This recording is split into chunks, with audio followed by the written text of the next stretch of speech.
Frequency Podcast Network. Stories that matter, podcasts that resonate. Every economist on edge. High living costs. The real estate market is showing An erosion. Canada's economic struggles. Value of the loonie against the greenback. And rising unemployment. Canada's economy is sliding dramatically. Navigating this economy has never been more confusing or frustrating, and we are here to help with that. I'm Jordan Heath Rawlings, and this is Today in This Economy, where we keep you informed about what the latest economic news means for you. All data that we've seen, basically going back to the beginning of the pandemic, indicates that Canadians are struggling with their credit cards, carrying balances, holding high interest rates, and falling behind on payments. But what if some of those Canadians, maybe even you, just aren't using the right card? There is an abundance of choice when it comes to choosing a credit card. Some of them give you cash back or allow you to collect points or even get you discounts at certain places. But with all these rewards and varying interest rates and varying annual fees, what do you actually need when you were looking for a new credit card in this economy? I am chatting now with Shannon Terrell, who is a lead writer and a spokesperson for NerdWallet. And Shannon, I guess one of the things you do a lot there is write about credit cards in general and personal finance. Welcome to the show. Thank you so much for having me. Pleasure to be here. A lot of Canadians are struggling with credit card debt right now. A lot of people are looking at their credit card statements and wondering if they're getting the most value for their money, how they might be able to manage it better. So I'm going to start by asking you this. How do you know when your credit card's not working for you or you might want to consider a different card?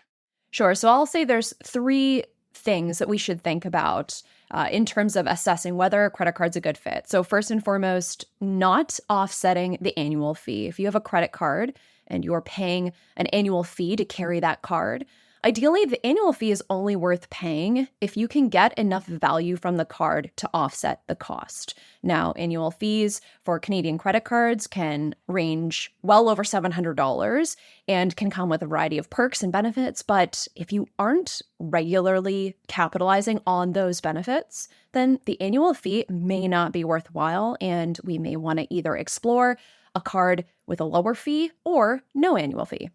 Next, I'll say we may want to look at getting another card if we're not getting enough from the rewards structure. So if you have a credit card that earns rewards and you find yourself either regularly forgetting about the reward structure or the rewards redemptions, Right. This is a great sign that perhaps the card isn't really aligned with our spending habits. And finally, I'll say if we find ourselves often carrying a high balance on our credit card, or if we are consistently only paying the minimum amount, this might be a sign that perhaps we need to reprioritize the way in which we're managing our credit. And maybe now is the time to potentially explore a balance transfer credit card option. Okay, so let's say you're looking at it and you meet one or more of those criteria and you're switching from one card or you're even just adding another card. When you look at your own finances, what do you need to consider before you even start looking at your options out there? So there are two things I would urge folks to think about before they enter into the application process. So first and foremost, understanding your financial goals.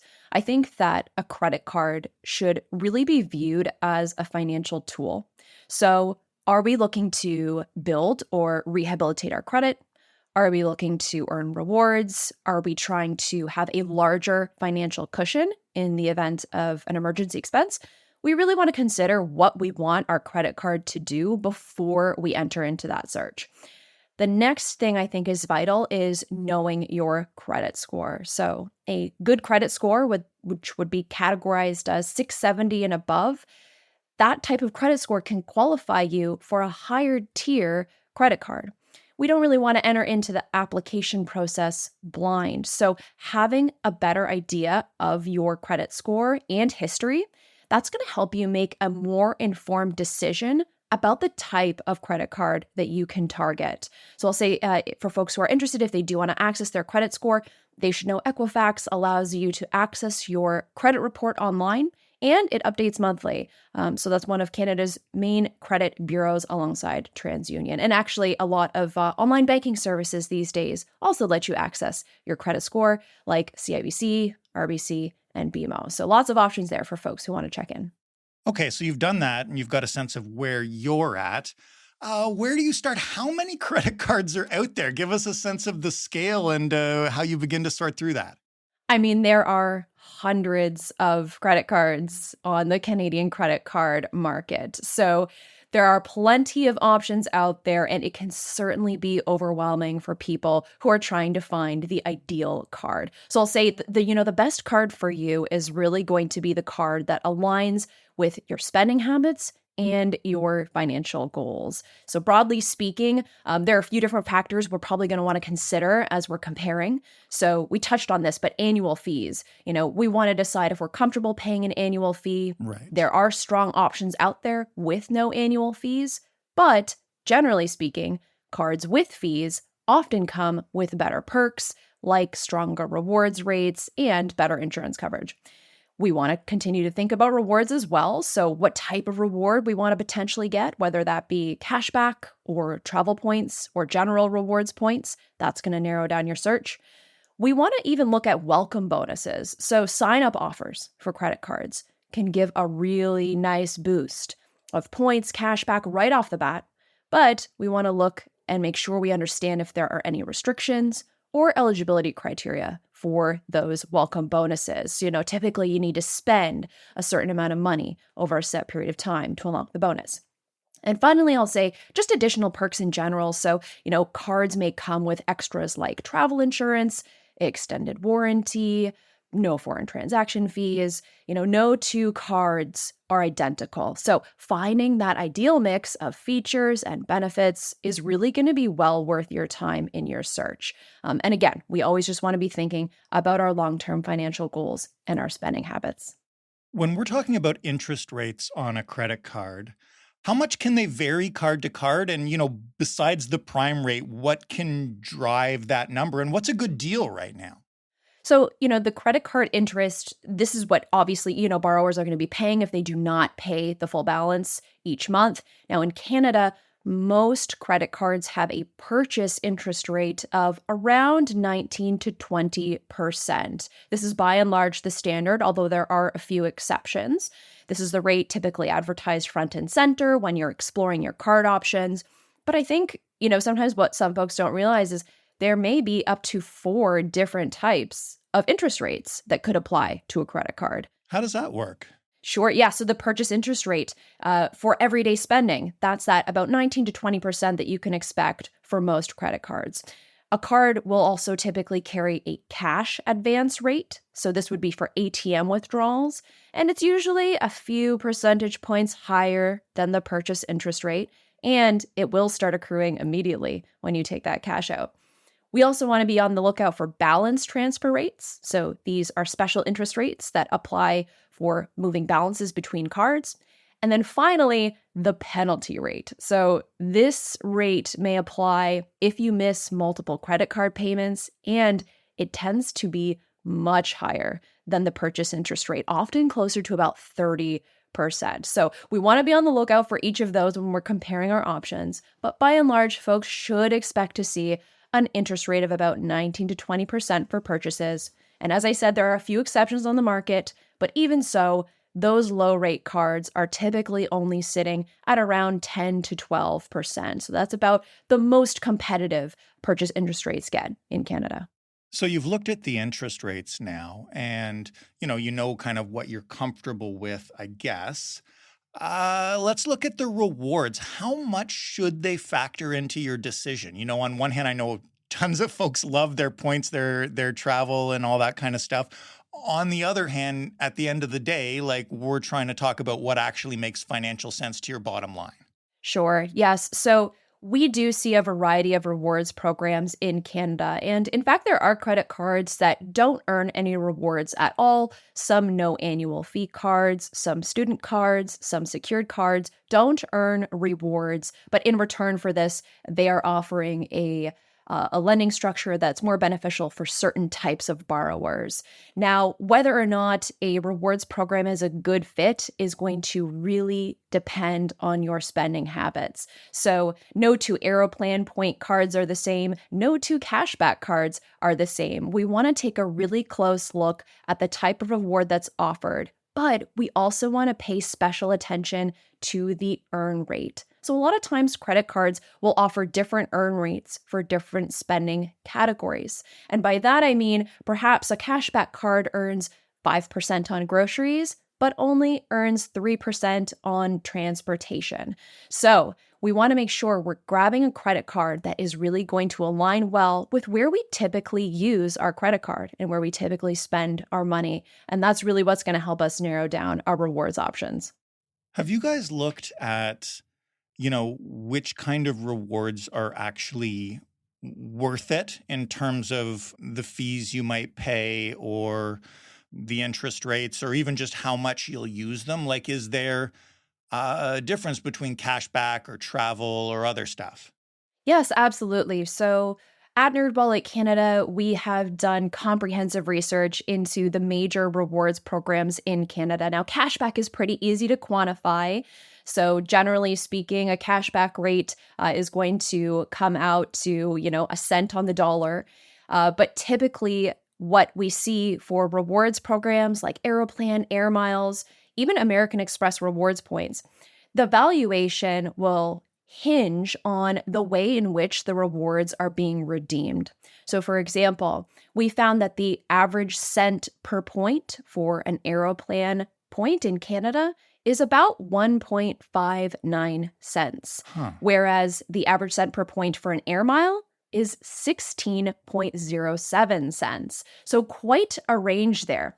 But the catch is you can typically earn one Aeroplan point per dollar spent, whereas you typically have to spend at minimum $25 to earn one Air Mile. So while it's really good to keep in mind the average valuation point per point spent when you're looking at these rewards programs, it's also important to remember no two rewards programs are going to be created equal, and the way in which you redeem those rewards is going to matter tremendously as far as the value is concerned. One of the first things you mentioned was the annual fee and how important it is to consider that.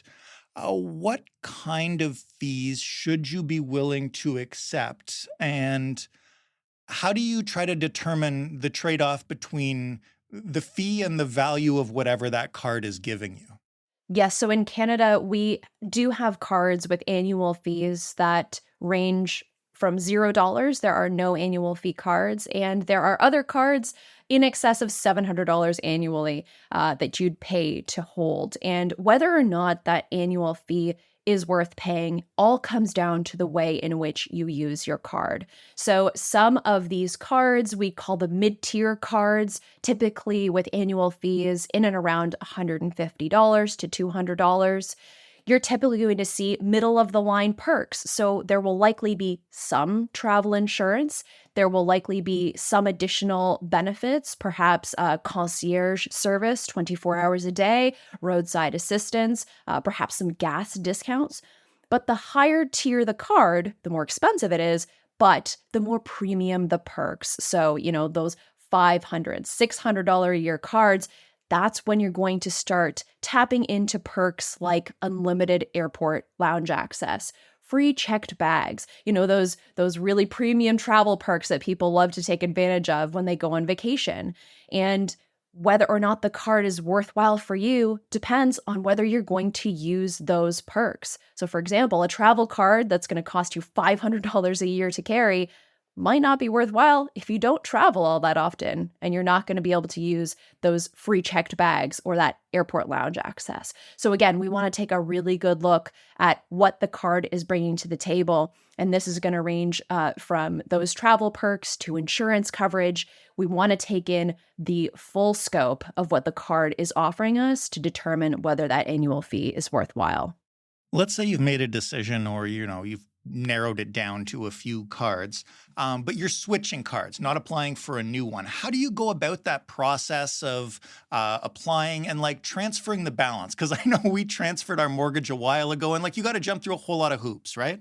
Yes. So when we're moving our balance from one card to another, there are quite a few credit card online application processes that allow you to initiate the balance transfer from an existing card right there in the application. It's quite easy. It's quite accessible. But what I'll call out for people is if you are considering moving your balance, one thing you want to be on the lookout for is the balance transfer fee. So a balance transfer fee is usually expressed as, between 1% to 3% of the amount transferred.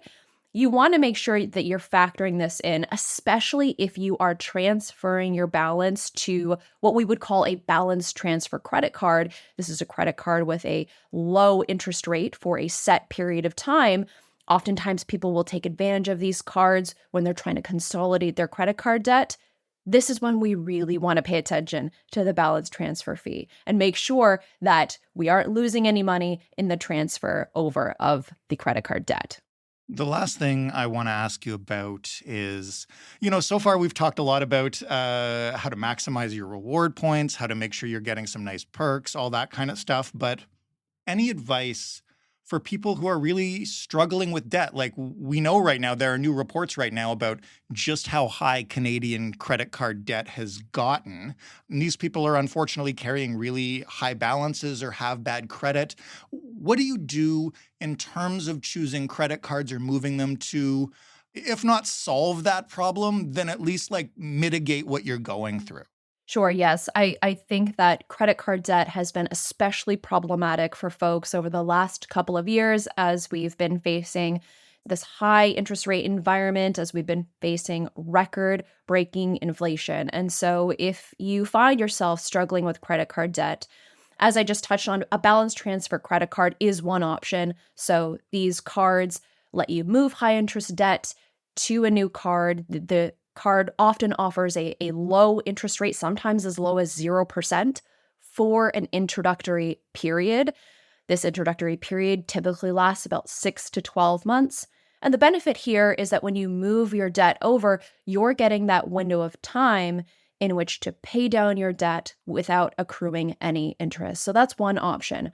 Now, for folks who are perhaps struggling with their credit, perhaps they are trying to rehabilitate their credit, another option could be a secured credit card. So this is a credit card in which you put down a security deposit, and that typically becomes your credit limit.